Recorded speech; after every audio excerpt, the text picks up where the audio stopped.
오늘 저에게 주신 하나님의 말씀은 구약성경 전도서 10장 2절 말씀입니다. 저희들 함께 봉독하겠습니다. 지혜자의 마음은 오른쪽에 있고 우매자의 마음은 왼쪽에 있느니라. 아멘. 기도하겠습니다. 하나님 아버지, 지난 밤도 하나님의 은혜 가운데 저희를 살피시고 오늘도 주의 말씀과 기도의 자리로 나올 수 있는 아버지 하나님 은혜를 허락하여 주신 것 감사드립니다. 언제나 헛된 것을 쫓고 세상 것을 구할 수밖에 없는 저희들의 육신을 오직 하나님의 성령으로 말미암아 하나님 나라 소망할 수 있는 길로 인도하여 주셨사오니 오늘도 주의 말씀을 듣고 우리의 심령이 새로워지게 하시고 주님의 길 갈 수 있는 저희들 되도록 인도하여 주옵소서. 간절히 바라오며 예수님의 이름으로 기도하옵나이다. 아멘. 오늘은 어느 쪽을 향하고 있습니까? 라는 제목으로 하나님 말씀 증거합니다.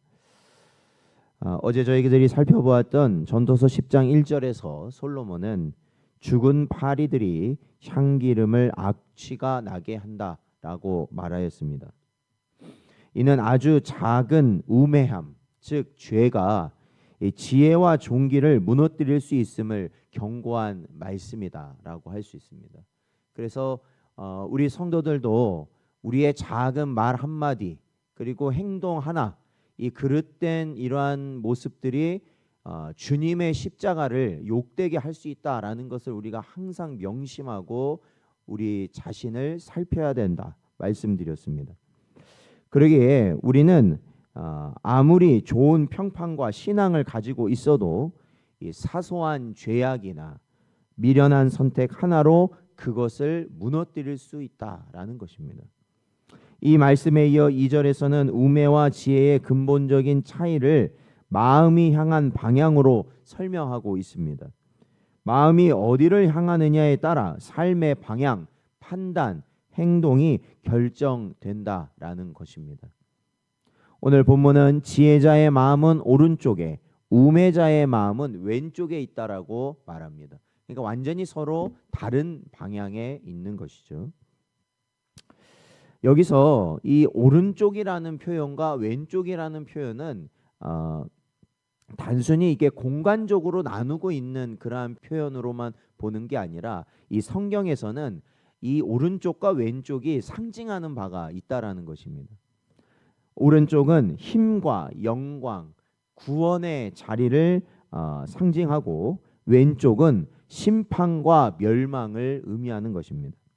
곧 지혜자는 하나님을 향해 마음을 두고 우매자는 세상과 자기 중심적 욕망에 마음을 둔다라는 뜻이 되겠습니다. 성경에서 이러한 예를 살펴보자면 이 나오미의 며느리였던 룻과 오르바를 우리가 떠올려 볼 수 있습니다. 동일한 조건이었습니다. 나오미의 며느리였던 룻과 오르바, 이 둘은 이방 여인이었는데 둘 다 나오미의 아들들, 이 나오미는 유대인이잖아요. 나오미의 두 아들들이 다 죽고 나오미 남편도 죽고 이제 모든 남자들이 다 죽고 난 다음에 나오미가 그 둘을 향해서 이제는 남편도 없으니까 자식도 없으니까 너희 갈 길로 가라 이렇게 말을 합니다. 그랬을 때 오르바는 자기 고향인 모압으로 돌아가고 룻은 시어머니를 따라 하나님을 선택하였습니다. 오늘 본문을 빗대어 보면 룻의 마음은 오른쪽 곧 하나님을 향했던 것이고 반면 오르바는 자기를 향해 걸어갔던 것입니다. 그 결과 룻은 메시아 계보에까지 그 이름이 올라가게 되었던 것입니다. 또 다른 예는 마태복음 7장 13절에서 14절의 말씀을 통해서 우리가 볼 수 있습니다. 주님은 우리에게 이렇게 요구하십니다. 좁은 문으로 들어가라. 멸망으로 인도하는 문은 크고 그 길이 넓어 그리로 들어가는 자가 많고 생명으로 인도하는 문은 좁고 길이 협착하여 찾는 자가 적음이라 라고 주님은 말씀하십니다. 주님의 말씀은 지혜자의 길이 쉽고 넓지 않다는 것을 분명히 말씀하고 계십니다. 지혜자는 즉흥적 감정보다는 하나님 말씀을 따라 선택합니다. 그러니까 이 전도서에서 지금 계속해서 일괄되게 말하고 있는 게 이 지혜자, 이 전도자가 말하는 이 지혜자는요, 이 육신의 요구대로 이리 갔다 저리 갔다 하는 자가 아니라는 거예요. 왜? 이미 방향이 하나님께로 정해져 있기 때문에 그 육신의 고난과 힘든 형편이 다가오고 어려운 상황에 처하더라도 그 방향대로 가는 자라는 것이죠. 그러니까 간혹 보면 이 고속도로에 이렇게 올라가서 그 길을 타다 보면요, 제가 가야 되는 방향이 이렇게 꽉 막힌 그러한 경우들이 가끔 있어요. 딱 고속도로에 탔는데 엄청나게 막힌 거예요. 그런데 반대편 방향은 어때요? 꼭 그럴 때 뻥뻥 뚫리거든요. 그러면 속이 어때요? 야, 저렇게 뚫린 길로 가면 좋겠다, 그런 생각 들지 않겠습니까? 그런데 그렇다고 해서 반대쪽 길을 탈 수는 없다라는 거예요. 아무리 내가 가야 될 길이 막힌다고 해도 반대쪽으로 가면 안 되죠. 그러면 완전히 돌아가야 되는 거거든요. 그래서 막히더라도 방향이 맞는 쪽으로 가는 것이 맞다라는 것이죠. 그게 바로 성도가 가야 할 길이라는 것입니다.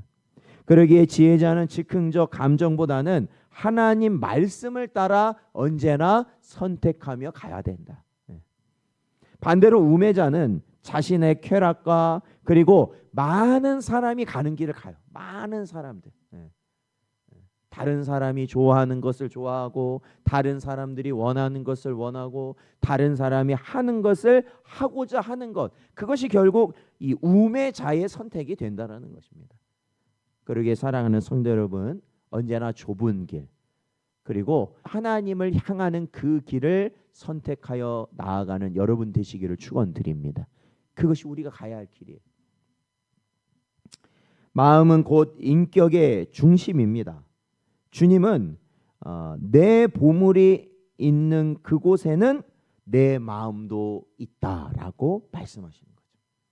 그러니까 이 마음이 딱 있는 곳에 우리는 그 삶의 방향이 정해질 수밖에 없다라는 것입니다.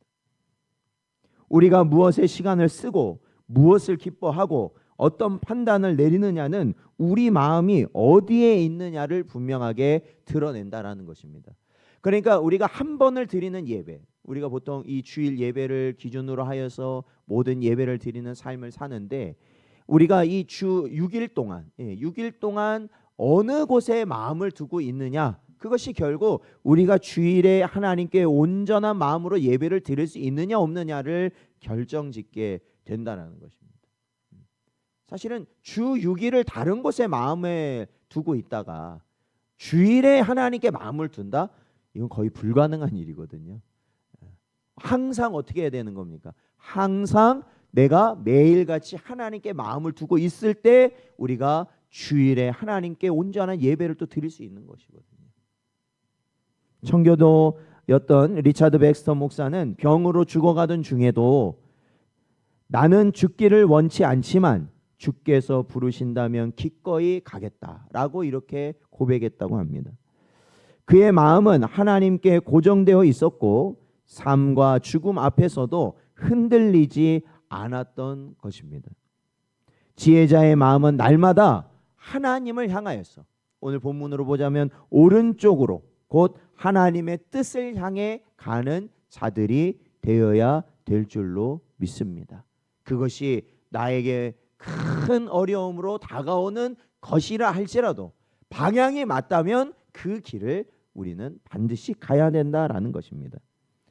오늘 본문은 우리가 지혜로운 길을 가기 위해서는 마음을 점검해야 된다라는 것을 가르쳐 줍니다.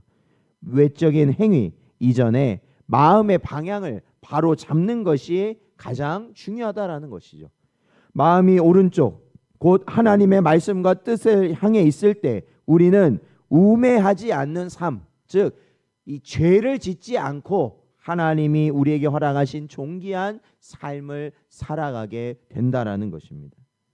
그렇습니다. 그렇기에 오늘 하루를 시작하는 우리 자신이 말씀 앞에 우리는 분명히 점검해야 할 것입니다. 나는 과연 하루 아침, 그러니까 아침에 이 하루를 시작할 때 하나님을 먼저 생각하고 우리는 살아가고 있는가? 또한 어떠한 결정의 순간이 왔을 때 우리는 과연 그 모든 결정을 말씀에 따라 결정하고 있는가? 그리고 우리가 어려운 선택 앞에 있을 때 우리는 어느 방향을 바라보고 있는가라는 것을 우리는 반드시 살펴보아야 한다라는 것입니다. 사랑하는 성도 여러분, 주님은 지금도 우리의 마음을 지켜보고 계신다. 사람은 외모를 보거니와 하나님은 언제나 중심을 보신다라고 말씀하고 있잖아요. 그런 하나님 앞에 우리가 어찌 쉽게 원망할 수 있겠습니까? 어찌 우리가 불평할 수 있겠습니까? 어떻게 우리의 자리를 포기한다고 우리가 말할 수 있겠느냐라는 것이죠. 그러기에 언제나 마음을 새롭게 함으로 하나님의 뜻이 무엇인지 분별하는 지혜롭고 복된 삶을 날마다 살아가시는 여러분 되시기를 주의 이름으로 축원드립니다.